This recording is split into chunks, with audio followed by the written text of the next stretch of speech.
soare. Nu-i vreun amator, are talentul ăla orbitor.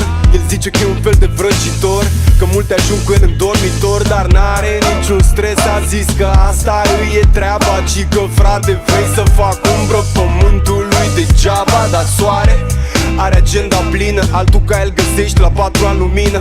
Când îl văd femeile transpiră și e prieten bun cu toți care au piscină. Mergem la mare, toată lumea vrea să-l vadă, plus că ajungem repede că soare are autostradă. Și le arde, vai ce le arde, soarele arde. Soarele arde, soarele arde, soarele arde. Soare are lumea la picioare, nu mai plânge nicio fată. După ploaie vine soare. Cunosc multe amatoare care au stat prea mult sub soare și a fost vai de pielea lor dimineața